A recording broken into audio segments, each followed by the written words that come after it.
কেন্দ্ৰীয় বাজেটত পুনৰ উপেক্ষিত হল অসম আমি দেখিবলৈ পাইছো এবাৰ বাজেটত যি সময়ত অসমত বানপানী গৰাখহনীয়া ভয়াবহ ৰূপ ধাৰণ কৰিছে 19খন জিলাৰ 24 লাখ মানুহ বানপানীত আক্ৰান্ত হৈছে সেই সময়ত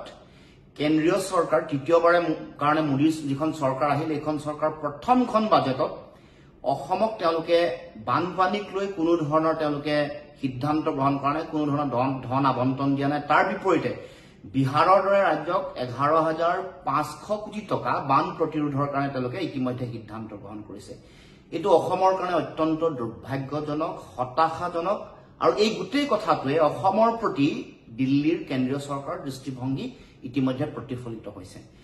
এ ফৰ আসাম বুলি কৈ থকা প্ৰধানমন্ত্ৰী নৰেন্দ্ৰ মোদীয়ে আসলতে বা তেওঁলোকৰ গোটেই চৰকাৰখনে অসমৰ যিটো মৌলিক সমস্যা বানপানী গৰাখহনীয়া ইয়াক প্ৰতিৰোধ কৰা ইয়াৰ স্থায়ী সমাধান উলিয়া আৰু ইয়াত আক্ৰান্ত হোৱা যিসকল ব্যক্তি আছে তেওঁলোকক পুনৰ সংস্থাপন কৰি সাহায্য দিয়াৰ যিটো কথা এই কথা তেওঁলোকে উল্লেখ নকৰিলে বা এই ধন আবণ্টন নিদিলে কেৱল মাত্ৰ তেওঁলোকে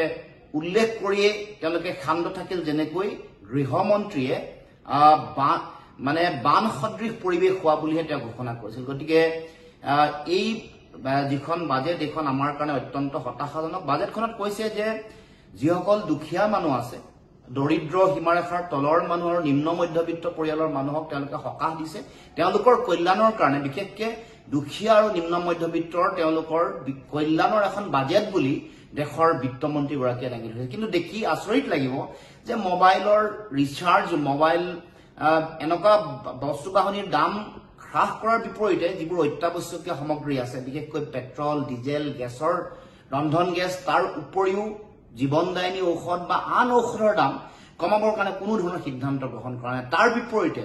যিটো কৰ্পৰেট কৰ যিটো আছে এইটো হ্ৰাস কৰা দেখিবলৈ পাইছো অৰ্থাৎ এই বাজেটখন পুঁজিপতি বণিক গোষ্ঠীৰ কাৰণে সহায় হোৱা এখন বাজেট সাধাৰণ দৰিদ্ৰ জনগণৰ কাৰণে কোনো ধৰণৰ ব্যৱস্থা গ্ৰহণ কৰা নাই নিবনুৱা সমস্যা মোকাবিলা কৰা আন বিশেষকৈ এমজি এনৰেগাৰ ক্ষেত্ৰত তেওঁলোকে প্ৰয়োজনীয় যিটো দায়িত্ব গ্ৰহণ কৰিব লাগে ব্যৱস্থা গ্ৰহণ কৰিব লাগে সকলো কথাতে এইখন বাজেটে আসলতে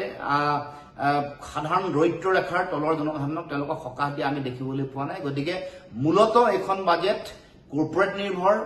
অসমৰ কাৰণে হতাশাজনক এইখন বাজেটে সাধাৰণ জনতাক কোনো ধৰণৰ সকাহ নিদিয়ে